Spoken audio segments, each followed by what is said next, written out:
Hello and welcome to week 20 of our piano adventure.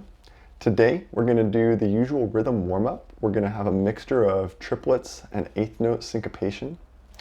We'll continue our major seventh drills, and then we're going to look at a new piece I wrote, but that's looking back at an old piece that we did at the very beginning of the series, and we're going to talk about how we can use simple themes, like from a simple piece of early piano music, and compose something a little bit more complicated, all right? So without further ado, let's head on over to the drum and get warmed up. All right, welcome to the week 20 rhythm warm-up. We're gonna be doing a mixed bag of syncopation and triplets today. We'll start on line 1. The metronome is gonna be at 40 BPM, and we will imagine it as the upbeats. Here we go.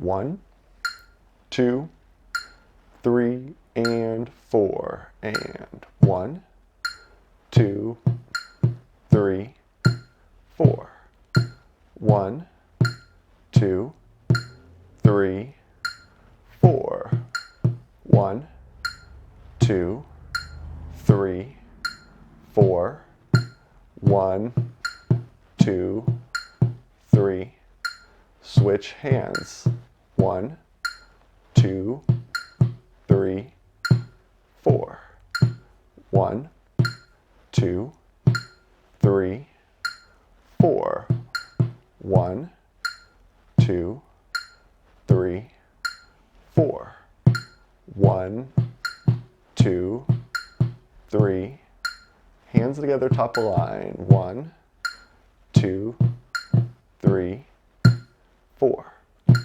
1, 2, 3, 4, 1, 2, 3, 4, 1, 2, 3, 4. Excellent. All right, let's look at line 2, and let's speed the metronome up now to 45 BPM. It will still be the upbeat. Here we go. 1, 2, 3, and 4, and 1, 2, 3, 4, 1, 2, 3, 4, 1, 2, 3, 4, 1, 2, 3, 4. Switch hands, 1, 2, 3, 4, 1, 2, 3, 4, 1, 2, 3, 4, 1, 2, 3, 4. Top line, 2, 3, 4, 1, 2, 3, 4, 1, 2, 3, 4, 1, 2, 3, 4. Excellent. All right, let's speed the metronome up to 50 BPM, but we'll now try it on halftime, okay? So we will actually put the metronome on 25 BPM while we will be going at 50 BPM, and now the metronome will represent the first and the third upbeat.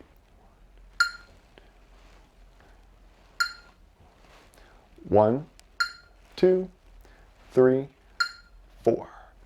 1, 2, 3, 4. 1, 2, 3, 4. 1, 2, 3, 4. 1, 2, 3, 4. Switch hands. 1, 2, 3, 4. 1, 2, 3, 4. 1, 2, 3, 4. 1, 2, 3, 4. Top line. 1, 2, 3, 4. 1, 2, 3, 4. 1, 2, 3, 4. 1, 2, 3, 4. Excellent. And last but not least, we'll do line 4 at 60 BPM. However, the metronome will be at halftime, so we'll put that on 30, and we will hear the click on the second and the fourth upbeat now. All right, let's give that a try.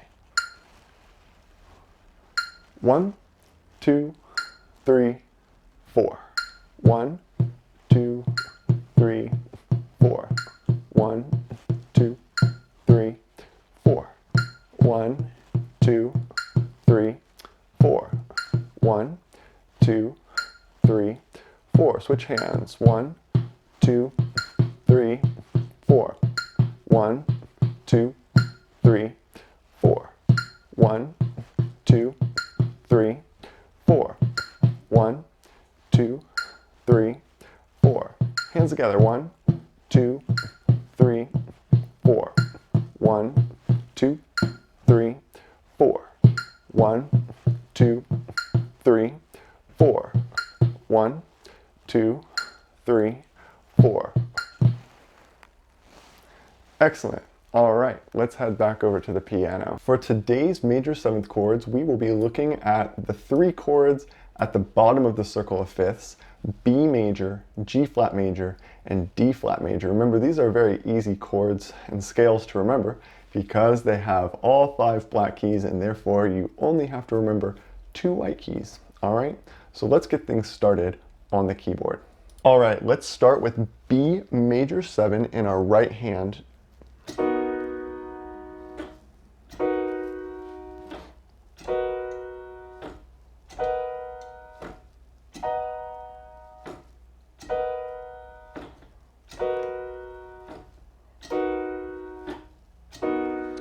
And let's invert with the left hand.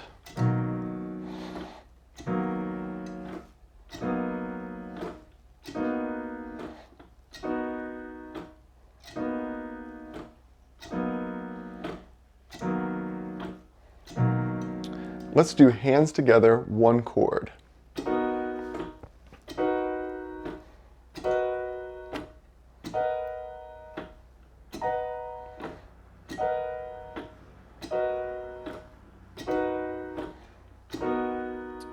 And finally, we'll do the chord in the left hand and the scale in the right hand.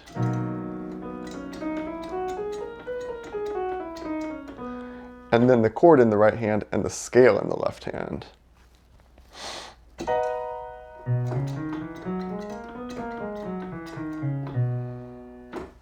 There we have it. Let's check out G flat. We'll start with our right hand inversions.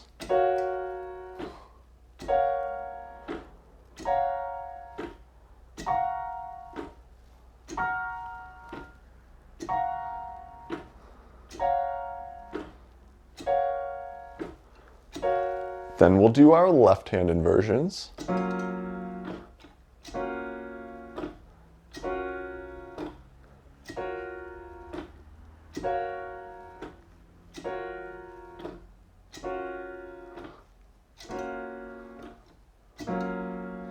Now we'll do hands together, 1 single chord.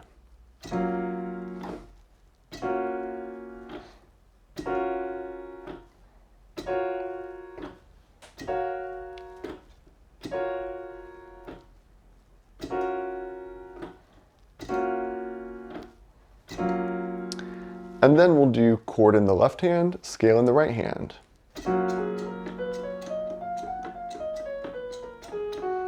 And chord in the right hand, scale in the left hand.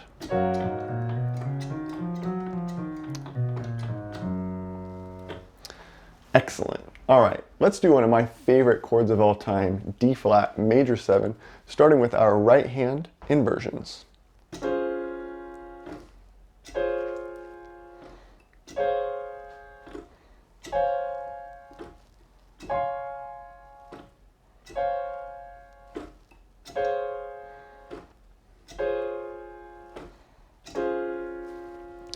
Left hand inversions.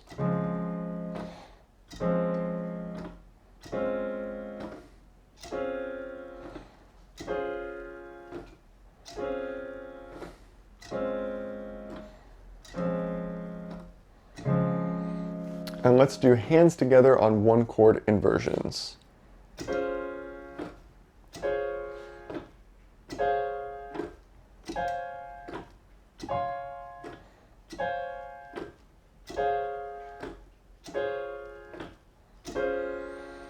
Left hand chord, right hand scale.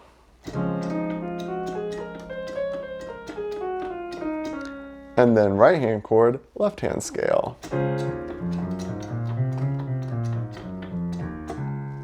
Okay, for today's sight reading, we have melody, and maybe you remember this from week 4. But this is not the piece we're going to be reading today, don't worry. We've advanced quite past this today.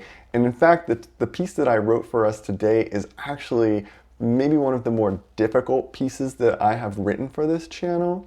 And so, you know, we can still go slow with it. And I promise you I'll ease off on the difficulty in the next few weeks, but this one just came out of me and I couldn't help it. So I hope you're up for a little bit of a challenge today. But essentially, this is what I did. For melody, I only looked at the first 2 measures and I was inspired to kind of work with this theme. So if you'll remember, what we had at this point was sort of a split of the G major scale, where the right hand is starting on the Mi of the scale, and it walks up, and then it goes down to the Do, and walks up to the Mi, and the left hand does the opposite. It starts on the Do, walks up to the Mi, and then starts on the Mi, and walks up to the So, right? And so what I did is I condensed these down, all right? So I got rid of the time signature, I put these 3 as 3/8 notes, these 3 as 3/8 notes, these 3 as 3/8 notes, these 3, so we have 6/8 notes, right, in one measure, which means that this new piece that I wrote today is going to be in 6/8, and it's going to start with these notes right here, with this idea, all right? So allow me to introduce you to what I like to call melody of a melody of a melody, all right? And so, as we can see, here are the first notes that we had, and like a lot of compositions, we're going to be playing the same thing a couple times in a row, right? So this is the actual idea right here. These are the notes that we got from melody, right? Here's that. And then, of course, back down to the G. And then same for the left hand, starting on the G and walking up. And then coming back on rearticulating that B and walking up to the So, right? So as you can see, we've condensed all of that material down into one measure of 6/8, and then we do each one of those 2 times, all right? Now here's the thing, this is a style of music that I would have to say is sort of inspired probably by Bach and Baroque music, right? It's sort of one of those inversion blending notions where we're going to have a similar shape of idea, and we're just going to move the notes around subtly with each harmony in order to sort of shift the harmonic color, but not so much the melodic color or the rhythmic color, right?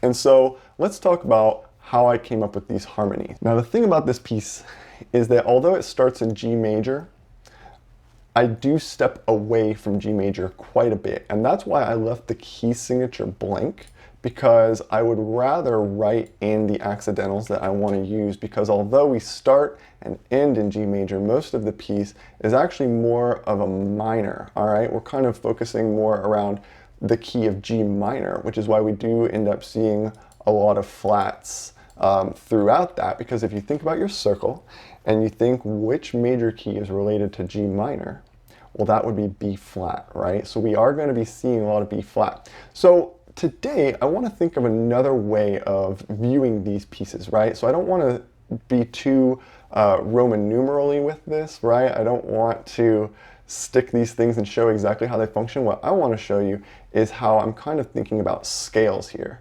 right? Now, all the scales that we're going to be looking at are closely related to that region of the circle of fifths based around F, B flat, G minor, and maybe even as far as like C minor, right? So what we're going to do today is just label the scales that each one of these ideas represents, starting with the G major scale, all right? Now, after G major, I went to C minor as sort of our gateway to get into the minor sound. All right, that is a fourth relationship, right? So there's nothing weird going on here harmonically. Everything is kind of playing into that fourth progression, staying within the bounds of this circle, all right? Now, once we get into C minor, that kind of opens us up into more flats. And that's why in this next measure, I kind of thought about F major, all right? From F major, I kind of took us into a B flat major, all right? And then from B flat major, I wanted to end up back on C minor, right? And so in order to do that, I did give us a G major again, but I made it a G dominant, right? Because we do have this F in there, and that will lead us to that C minor very nicely. At this point, I'm kind of trying to get us to the end, right? And so I'm finally going to give us a 5 in the key of G minor. So we do have a D major, but it also has it has that E flat and that B flat, so it's gonna give us a little bit of a minor vibe. And in fact, it's sort of gonna be like a mode. We're gonna be thinking of the G harmonic minor scale. Now here's the thing about harmonic minor, all right? We are going to extensively study the harmonic minor in the next unit when we do our final look at scales. But the harmonic minor is pretty easy to remember because in addition to the flat third that the harmonic minor has, it also has a flat 6. And in the case of G minor, right, that 6th scale degree is the E flat, all right? So we're gonna be using our D, which is our 5, but we're still kind of in that harmonic minor mode, so we will be seeing E flats and B flats still, all right? Now we kind of are gonna walk down through this very simple sequence here, which is, at this point, I'm still thinking C minor, and then just moving down through the C minor idea to get us to a D, right, which is our 5. And in fact, this would be a D dominant because of the existence of the C in the right hand. Then we have our D with sort of that G harmonic minor. And then we get some full out G harmonic minor over a D pedal tone. If you'll remember back to that piece we did, pedal to the metal. A pedal tone is when you sustain one pedal while harmony is moving over the top of it, right? Now, the coolest thing, I think this is such a cool effect as a composer, which is why I did this, right? Why did I choose to write a piece in G major if I'm going to spend most of the time in minor? Well, the thing is that I feel like you get this really, really cool clarifying effect when you have introduced the major as a possibility at the very beginning. Then you take a long trip through the cloudy, dark minor, and finally the sun comes out at the very end. And I just love the effect of being in minor most of the time, and then suddenly the clouds part, the sun comes through, and you hear tons of your G major, all right, all the way through here. Of course, we do hint back at the C minor one last time, and then we end on a nice, simple G major chord, all right? Let's put our hands on this piece a bit. Now, I think one thing that you'll notice is that hands separately, this piece is really not too difficult. And the difficulty really comes when you put it hands together, right? It's a big surprise there. And because of that, I did give you some suggested fingers, all right? Now, here's the thing about the suggested fingers. As we've talked about before, I'm a huge believer in having a finger sense and knowing the algorithm of how to find your fingers and not necessarily having to memorize the exact perfect fingers. And because of that, when I play this, I might not always play it exactly the same each time I play it, right? My instinct for my fingers might change subtly based on anything, how I'm feeling that day, right? So while I did write these fingers out as an aid in case you really do want to make sure that you're using best fingering practices, you can also try ignoring them, right? And seeing if you can intuitively find your way through this piece. Although when you do that, just make sure that you don't do anything really weird that looks uncomfortable. We're always just trying to say, if we were thinking in terms of mechanics, is this a simple, elegant motion, or does this have a lot of wasted inefficiency in it? We want to stay away from that, all right? So when reading through this piece, I would recommend that we go nice and slow, hands separately first. So let's do that, all right? Let's read the right hand first, and it's going to go something like this.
Right? Nice and easy does it. Let's take a look at the left hand.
There we go. And of course, work through it hands separately as many times as you need to. And then when you're ready, very slowly, and in fact, this could be played quickly and it would probably sound really cool, but I'm going to play it slowly hands together today to hopefully inspire you to play this slowly hands together. Let's give it a try now.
Excellent. And did you catch that polyrhythm right here? Notice how we have the 2 against 3, right? There it is lining up right there.